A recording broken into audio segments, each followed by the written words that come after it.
আল্লাহর ওলিরা এমনিতেই আল্লাহর ওলি হয় না। হাদিসে কুদসির মধ্যে এসেছে, ইয়াতাকাররাবু ইলাইহি বিন-নওয়াফিল, তারা আমার আল্লাহ পাক রব্বুল আলামিনের ইবাদত অধিক পরিমাণে করেছে, তারা ফরজ আমল করেছে, ফরজ নামাজ আদায় করেছে, আল্লাহ রাসূলের সুন্নতের উপর আমল করেছে, ফরজ কাজ সম্পাদন করিয়া সুন্নত কাজ সম্পাদন করিয়া নফল বন্দেগী তো বেশি পরিমাণ করেছে রে। নফল ইবাদত করতে করতে করতে করতে করতে করতে আমার আল্লাহর তো বেশি নৈকট্য হাসিল করেছে রে। হাদিসে কুদসির মধ্যে আমার আল্লাহ বলেন, যে বান্দাটা বেশি পরিমাণে নফল বন্দেগী করেছে, ফরজ সুন্নতের পাশাপাশি নফল বন্দেগী করতে করতে করতে করতে ওই মানুষটাকে আমি রব্বুল আলামিন এক পর্যায়ে আমি আল্লাহর ওলি হিসেবে কবুল করে নেই। আল্লাহ পাকের যারা ওলি তারা বেশি পরিমাণ আমার আল্লাহ পাক রব্বুল আলামিনের ইবাদত করেছে। আমরা তো ফরজটাও ঠিক মতো আদায় করতে পারি না, সুন্নতের তো আর কোনো খবর নাই। যারা আল্লাহর ওলি হয়েছে তাদের মধ্যে তিনটা গুণ পাওয়া যায়। এক নাম্বার হচ্ছে তারা কম খায়, তারা বেশি পরিমাণ খায় না। কারণ তারা কি জন্য খায়? তারা মনে করে আমি যদি আল্লাহ পাকের ইবাদত করতে হয় তাহলে আমাকে খানা খাইতে হবে, পানি পান করতে হবে। যেই পরিমাণ খানা খাওয়ার প্রয়োজন, যেই পরিমাণ পানি পান করার প্রয়োজন, সেই পরিমাণ তারা খানা খায়, সেই পরিমাণ তারা পান করে। এরপরে আল্লাহর যারা ওলি তারা বেশি পরিমাণ আমার আল্লাহ পাক রব্বুল আলামিনের ইবাদত করে। তিন নাম্বার তাদের গুণ হচ্ছে তারা খুব কম পরিমাণে ঘুমায়, তারা বেশি পরিমাণে ঘুমায় না। আমরা তো এশারের নামাজ আদায় না করে ফজরের সময় পর্যন্ত উঠতে পারি না। আল্লাহর ওলি যারা হয়েছে তারা এশারের নামাজ আদায় করেছে, যখন তাহাজ্জুদের সময় এসে যায় রে, সেই সময়ে তারা ঘুমের মধ্যে থাকতে পারে না, তারা ঘুম থেকে জাগ্রত হয়ে যায়, আমার আল্লাহ রাব্বুল আলামিনের কুদরতের কদমের মধ্যে সিজদায় পড়ে যায়। কারণ তাহাজ্জুদের সময় আমার আল্লাহ রাব্বুল আলামিন কুদরতি ভাবে প্রথম আকাশের মধ্যে অবতরণ করেন, কুদরতি ভাবে অবতরণ করেন। প্রথম আকাশের মধ্যে কুদরতি ভাবে আমার আল্লাহ আগমন করিয়া ডাক দিয়ে বলেন, আলা মিন মুস্তাগফিরিন ফাগফির লাহ। দুনিয়ার জমিনে কারা আছে ক্ষমা চাও, গুনাহ করেছো, গুনাহ করতে করতে রে গুনার সাগরের মধ্যে হাবুডুবু খাচ্ছ, দুনিয়ার কারো কাছে চেয়ে লাভ হবে না। আমি আল্লাহর কাছে ক্ষমা চাও। তুমি 2 রাকাত হলেও নামাজ আদায় করিয়া আমি আল্লাহর কাছে ক্ষমা চাও। সেই তাহাজ্জুদের সময় আমার আল্লাহ কুদরতি ভাবে বান্দা বান্দীদের ডাকতে থাকেন। আল্লাহর যারা ওলি তারা সেই সময় ঘুমের মধ্যে থাকে না, আমার আল্লাহর কুদরতের কদমের মধ্যে সিজদা দিয়ে তারা মালিকের কাছে বলে, দয়ার মালিক, গুনাহ করতে করতে করতে করতে গো আমার জীবনটাকে আমি নিজের দ্বারা শেষ করে দিয়েছি। অথচ আল্লাহর ওলিরা হারাম কাজ থেকে বাঁচে রে, ফরজ ইবাদত করে, সুন্নত নফল আদায় করে, তারপরেও নিজেকে দোষী হিসেবে আল্লাহর দরবারে উপস্থাপন করে। দয়ার মালিক,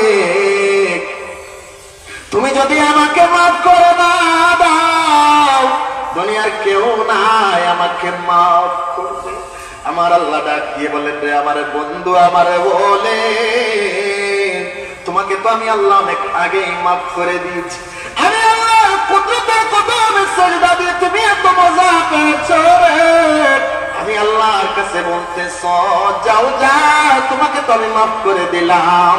তোমার মর্যাদা আমি রব্বুল আলামিনের দরবারে বেড়ে গেছে। তারা ঘুমায় না, তারা খুব কম পরিমাণে ঘুমায়, তারা খুব কম পরিমাণে খায়, আর বেশি বেশি করে আমার আল্লাহ পাকের ইবাদত। তারা এমনিতেই আল্লাহর ওলি হয়। আমার বাবা, আমার বন্ধুরা, আমার বাবারা, যারা আল্লাহর ওলি হয় রে, হাদিসে কুদসির মধ্যে এসেছে লিসানুহু লিসানুল্লাহ, তাদের জবান আমার আল্লাহর কুদরতের জবান হয়ে যায়। তাদের ইয়াদুহু ইয়াদুল্লাহ, তাদের হাত আমার আল্লাহর কুদরতের হাত হয়ে যায়। তাদের পা আমার আল্লাহর কুদরতের পা হয়ে যায়। তারা যদি হাত দিয়ে ইশারা করে রে, তাদের ইশারাটা বাস্তবায়ন হয়ে যায়।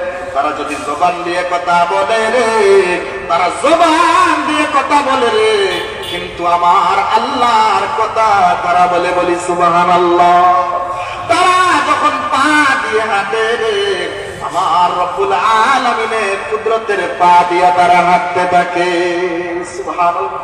এজন্য যারা আমার আল্লাহর বলে, তারা যে সমস্ত কথা বলে রে, সঙ্গে সঙ্গে তাদের কথাগুলা বাস্তবায়ন হয়ে যায়, বলি সুবহানাল্লাহ। আমার সাথে বলুন, এই ওলি আল্লাহর বাংলাদেশ, শহীদ গাজীর বাংলাদেশ, রহম করুন আল্লাহ, মায়া করুন।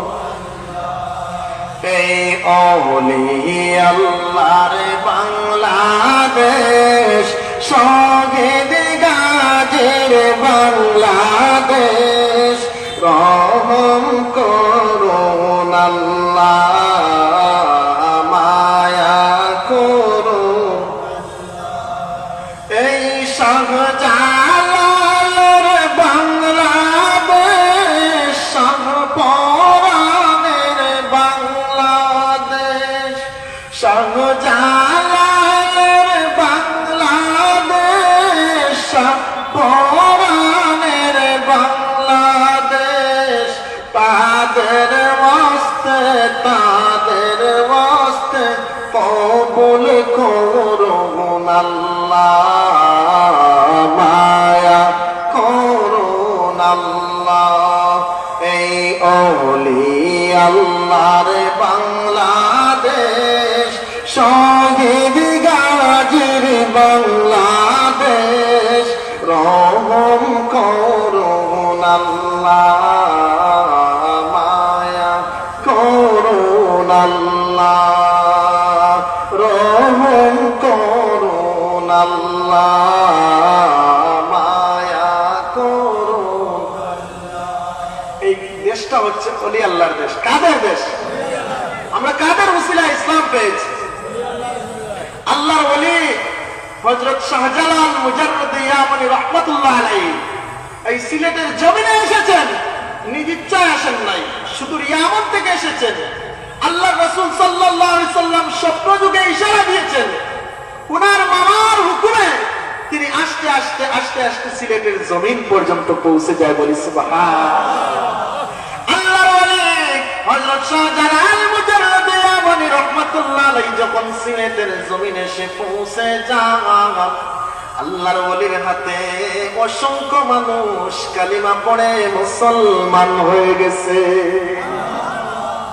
আল্লাহর ওলির সাথে ধাক্কা মেরে টক্কর দিয়েছে গোবিন্দ। আপনারা ঘটনা জানেন, আল্লাহর ওলিকে কত ভাবে সে বাধা দিয়েছে সিলেটের জমিনে না আসার জন্য, কিন্তু আমার আল্লাহ পাকের ওলি হযরতে শাহজালাল তিনি তো নিজ ইচ্ছায় বাংলাদেশের জমিনে আসেন নাই, আমার হুকুমে এসেছেন, আমার নবীর ইশারায় এসেছেন। আল্লাহর ওলি হযরত শাহজালাল মুজাররদ ইয়ামানি রাহমাতুল্লাহ আলাইহিকে দুনিয়ার কোন অপশক্তি বাধা দিতে পারে না, বাধা দিতে পারে না। এই সিলেটের জমিনে আগমন করার কারণে আজকে আমরা ঈমানের দৌলত গ্রহণ করেছি, বলি ঠিক কিনা? আমার সাথে পড়ুন, আমরা কে বলে গেলাম শাহজালালের নাম, আমরা কে বলে গেলাম গৌর গোবিন্দ পালিয়ে গেল, গৌর গোবিন্দ পালিয়ে গেল, শুনে জাগার নাম। আমরা কি বলে গেলাম শাহজালালের নাম, আমরা কি বলে গেলাম শাহপরানের। আমরা কি বলে গেলাম শাহজালালের নাম, আমরা কি বলে গেলাম শাহ কোরআনের। গৌর গোবিন্দ পালিয়ে গেল, গৌর গোবিন্দ পালিয়ে গেল, শুনে জাগার নাম। আমরা কি বলে গেলাম শাহজালালের নাম, আমরা কি বলে গেলাম শাহ কোরআনের। আমরা কি বলে গেলাম শাহজালালের নাম, আমরা কি বলে গেলাম শাহ কোরআনের। আমার ভাই, আমার বন্ধুগণ, আমার বাবারা, ও পদারের মা বোনেরা, দিলের কান লাগায়া আমার প্রকাশ খোলা শুনুন গো মা। আল্লাহ পাকের যারা ওলি হয়েছে তারা এমনিতেই আমার আল্লাহর ওলি হয় না, তারা অনেক সাধনার বিনিময়ে আমার আল্লাহর ওলি হয়েছেন। হযরত শাহজালাল মুজাররদে ইয়ামানি রাহমাতুল্লাহ আলাইহি আল্লাহর দ্বীনের জন্য আমার আল্লাহকে ভালোবেসে বিবাহের কথা পর্যন্ত ভুলে গিয়েছেন। আল্লাহর ওলি শাহজালাল মুজাররদে ইয়ামানি রাহমাতুল্লাহ আলাইহির ওসিলায় আমরা মুসলমান হয়েছি। হযরত খাজা মুঈনুদ্দিন চিশতি রাহমাতুল্লাহ আলাইহি এত বড় আমার আল্লাহর ওলি ছিলেন রে। হযরত খাজা মুঈনুদ্দিন চিশতি রাহমাতুল্লাহ আলাইহির হাতে যিনি হচ্ছেন সুলতানুল হিন্দ, খাজা মুঈনুদ্দিন চিশতি রাহমাতুল্লাহ আলাইহির হাতে একজন দুজন নয়, 90 লক্ষ মতান্তরে 1 কোটি লোক ইসলাম ধর্ম গ্রহণ করেছে। তাহলে আল্লাহর ওলিদের কথা যদি আমরা ভুলে যাই তাহলে কি হবে? আমরা অনেক মানুষ আছেন আল্লাহর ওলিদের কথা ভুলে গিয়ে নিজে নিজে ইসলাম প্রতিষ্ঠা করার স্বপ্ন দেখে থাকেন, বলুন ঠিক কিনা? কিন্তু যেই ওলির ওসিলায় আমরা ঈমান পাইলাম, যেই ওলির ওসিলায় আমরা ইসলাম পাইলাম, যেই ওলির ওসিলায় আমরা আল্লাহকে চিনতে পারলাম, নবীকে চিনতে পারলাম, সেই আউলিয়ায়ে কেরামদের কথা আমরা ভুলে যাই। আমরা কত বড় নিমখারাপ! আমার ভাইরা, আমার বন্ধুগণ, আমার বাবারা, আল্লাহর ওলিদের সাজানো বাগানের মধ্যে আমরা আছি। এই বাংলাদেশের জমিনে কোন নবী আসেন না, কোন রাসূল আসেন না। আল্লাহর ওলিদের কদমের ধুলা দ্বারা এই বাংলার জমিন ধন্য হয়েছে। সেই ওলিদের কথা ভুলে গেলে হবে না, কারণ আমার আল্লাহ পাক রব্বুল আলামিন কুরআনুল কারীমের মধ্যে আউলিয়ায়ে কেরামদের কথা বলেছেন, ওলির কথা বলেছেন।